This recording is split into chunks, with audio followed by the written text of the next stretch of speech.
and welcome back to Carmel's Kitchen. Today we're going to bake our Christmas. We're going to make our Christmas cake and bake our Christmas cake. So I have all of my ingredients that I need for my wonderful event. So we've got 280 grams of butter. I've got 280 grams of soft brown sugar. I've got my 5 eggs. I've got my fruit, which you can see is lovely and moist, that has been steeping for 4 days at least. So I've got my 420 grams of sultanas, 420 grams of raisins, and 110 grams of cherries. And you could have made that up any way that you like. Then I've got my 50 grams of almonds and my 50 grams of ground almonds. I've got my flour and I've got my teaspoon of spice. And of course, if you don't like the spice, you can leave it out altogether. So I'm going to start with my butter. I've got this is the hook if you've got a mixer. It's the best hook to use when you're baking a heavy cake like what we're going to be making now. So in it's gone my 280 grams of butter, which I'm just going to soften up. If you don't have a mixer, if you've got a handheld mixer, this will work the same. If you don't have a mixer, make sure the butter is nice and soft and just use your wooden spoon. Okay, so we'll just turn it on and get the butter going. Get a little bit louder. So when my butter is beaten up, I'm going to add my 280 grams of soft brown sugar. Just turn it on a little bit. And there we go.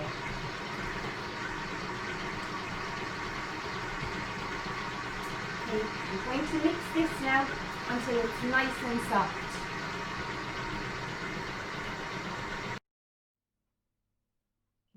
During the mixing of the sugar and the butter, lift up your machine every now and again and push the mixture down into the bowl so that it will all mix up nice and softly for you.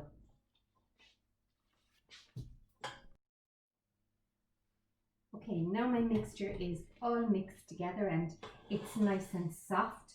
So I'm ready to add my eggs. So I've got my 5 eggs, which I'm going to add one at a time. And you break your egg into a cup or into a mug and you add them one at a time. Don't break the 5 eggs because one of those eggs could be your rotten egg. So in we go. And we're going to add them one at a time.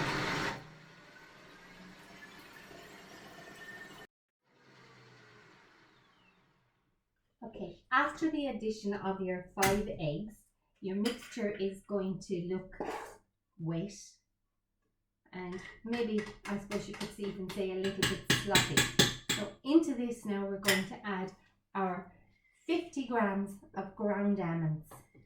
So we're going to put that in and give it a little mix.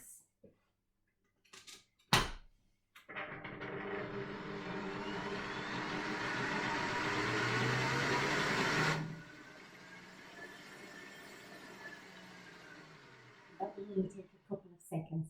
So now we're going to add our flour. So I've got my flour here and my flour is sieved. So I've got 360 grams of flour and I've got all my fruit that has been steeping for the last couple of days.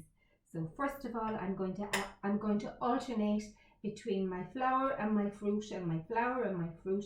And when you're adding the fruit, if you want to add your teaspoon of spice, add your teaspoon of mixed spice. Okay, so we're going to start with some flour, and if you're going to use the mixer for this, only turn the mixer on really, really low because you don't want your fruit to get all broken up. So I would only turn my mixer on to 1 or 2. Fruit.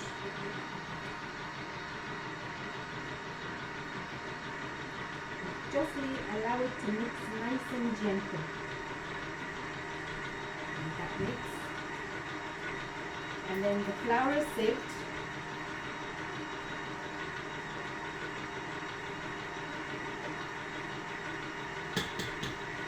And you alternate both now until it's all added.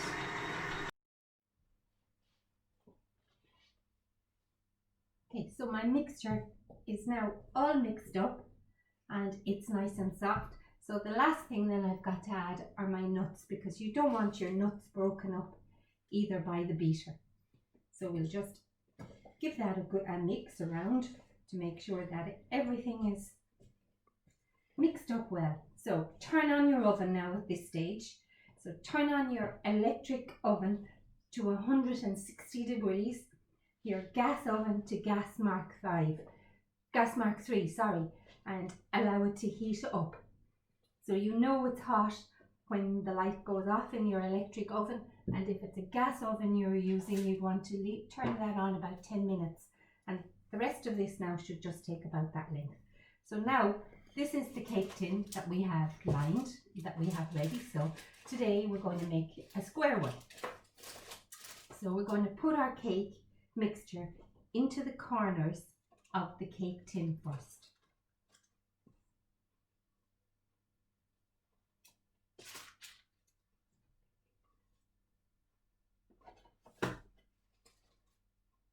Oops.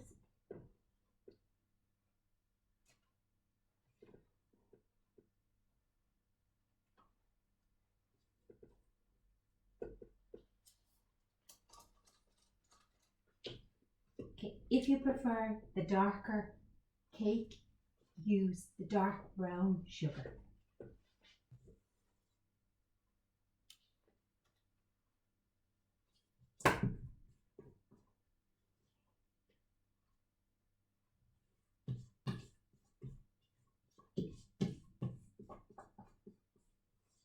Make sure you scrape it all out.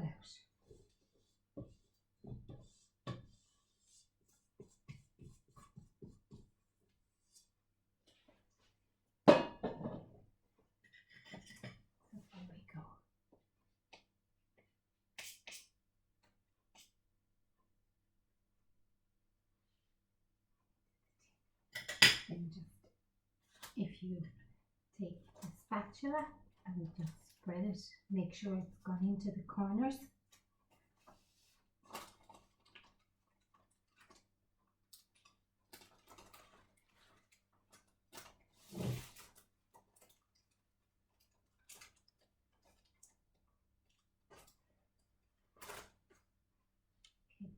And then you don't want air holes in your Christmas cake. So if you can take the mixer that you have mixed with and just press down the mixer ever so lightly and slightly to make sure that it all compacts into the tin for you. And just wipe it off. Then I have a cup with some cold water in it, and a dessert spoon, and I'm just going to dip that into it and smooth out the top of it.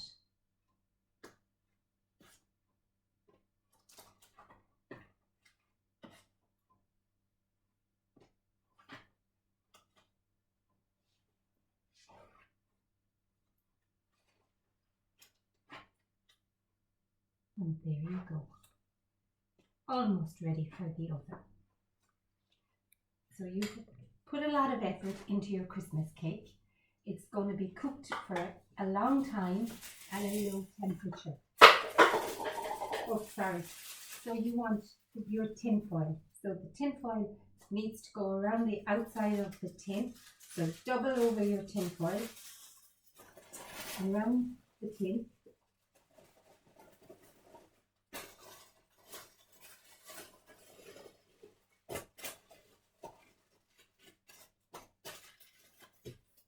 And then you have your piece of twine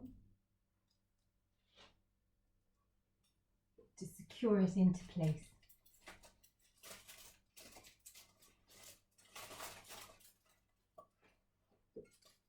And just a little knot then on the side of the twine.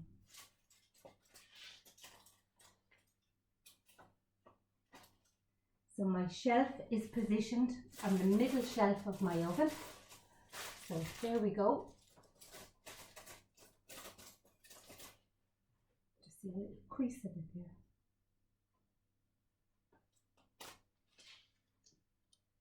The smell that this makes in your house when you're cooking it is amazing.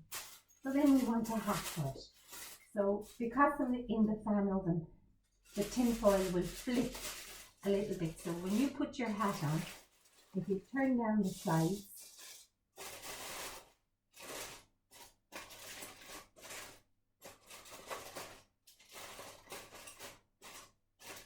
and that just prevents it from lifting up.